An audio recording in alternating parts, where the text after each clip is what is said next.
Hey everybody, welcome to the Midweek Meta Report, sponsored by This Week in Hearthstone. Or depending on how far you up are on the ladder right now, it could be This Week in Druidstone. Supposedly, on Legend, High Legend, Druid is just taking over and just dominating the meta, and it's essentially driving some streamers and professional players absolutely bonkers. So we're going to dive into a little bit of the data right now, at least for the past 7 days. All regions are considered, all rank floors are considered. We'll go over it right now. Hunter, Paladin, Warrior, Druid, and Rogue. Right now in the standard win rates are pretty high up there. I like it when there's more than 3 or 4 classes, but like I said, as you go further up, you'll see a lot more Druid.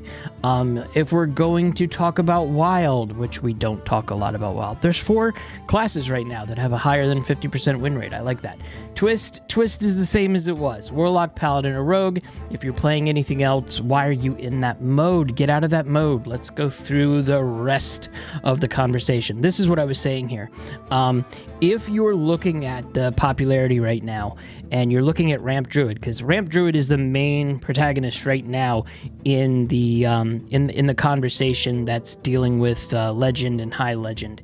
The play rates just go up once you get higher on the ladder, and once you're hitting Legend, it's 16.32%. So I can absolutely understand why those that are high over there in Legend and higher Legend are saying that it's just all they're seeing is playing Druid. All they're dealing with right now is Ramp Druid, and it's causing them a little bit of stress and strife. So in that situation, what I would do is I would look at Ramp Druid's matchups. What would I be doing in if I was dealing with a lot of Ramp Druid?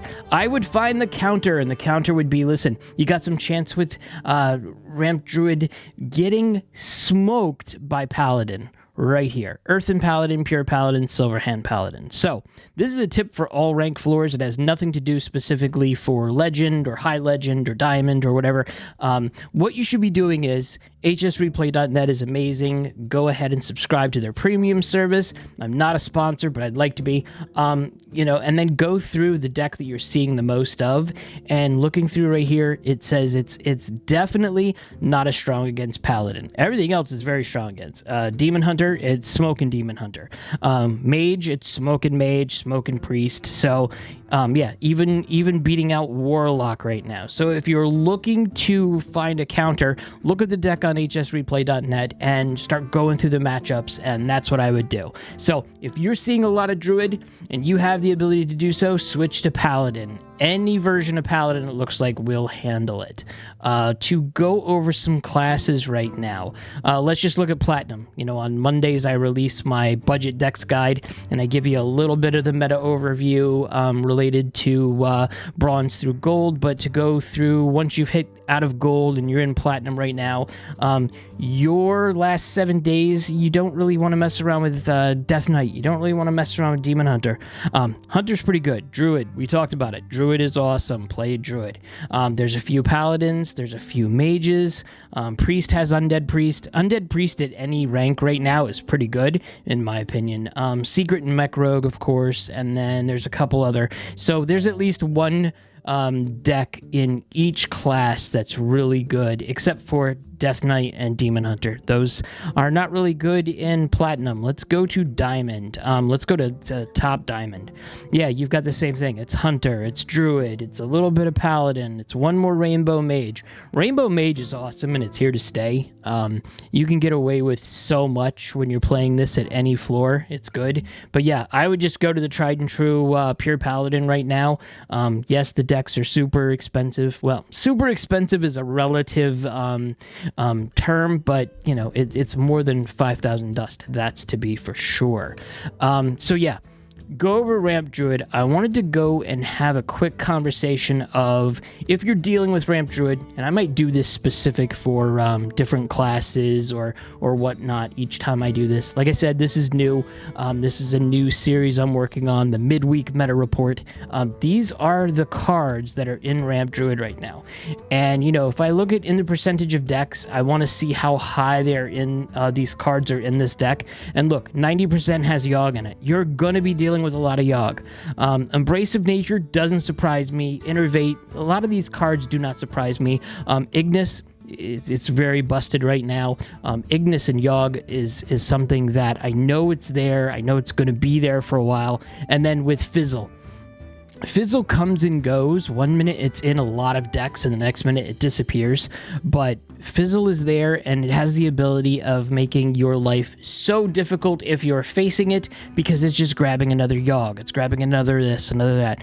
It's very easy to be able to tech out multiple Yoggs in a turn, in a specific game because of Photograph of Fizzle. So I have 3 suggestions for you. If you're looking for some tech that are for, Druid specifically, maybe as a counter to some of these cards that are being played, I've got 3 for you. I've mentioned them many times before, but listen, you should be putting Rustrot Viper in your deck if you're seeing any type of Ignis synergy.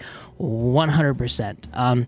The ability, number 1, it's tradable. Number 1, it's low. Number 2, it's low mana. And then number 3, the main part is that it destroys that weapon. If you got a 10 mana weapon that your opponent's facing, you could be able to smack it down super fast. So I would absolutely look at removing something in your deck to throw in Rot Viper. Doesn't have to be 2, but I would just have 1, knowing that if you're seeing a lot of Druid, you're seeing a lot of potential to have this in your deck. Next one here, Dirty Rat. It's also low mana cost. It is a 2/6 with taunt, and then your opponent summons a random minion from your hand. I would absolutely consider also putting this to bust up some of the synergy of the cards that are in your opponent's deck. I wouldn't do this turn 2. One of the things that I've seen before is some individuals would be playing this super fast. Do it in the mid-range when the minions the opponent is throwing on the board is going to count a lot more, and potentially you can mess up that OTK pretty well. Next one, and the last one for tonight, is Smothering Starfish. This one's great. It's also low cost, 4 mana, 2/4 beast, but it's the silence all other minions. So if you have a busted synergy on the board, you can't control it, you can't counter it, silence it. It's just simple and easy to do. So yeah, those are 3 cards. Whether you should put all 3 of them in there, it all depends on who you're facing all the time. But I would imagine that each one of these cards would have some sort of utility no matter who you're facing, what archetypes you're facing in any classes. They're just 3 great cards. Yeah, and that's it. I've rambled enough. Let me know your thoughts on the midweek meta report. This is, like I said, still new, and don't forget to like and subscribe, because right now I'm doing a Showdown in the Badlands giveaway for a mega bundle because I'm crazy and I like spending money. And yeah, please go ahead and sub, and I will be picking a winner right around the time that the expansion launches. Thanks a lot. Have a good week.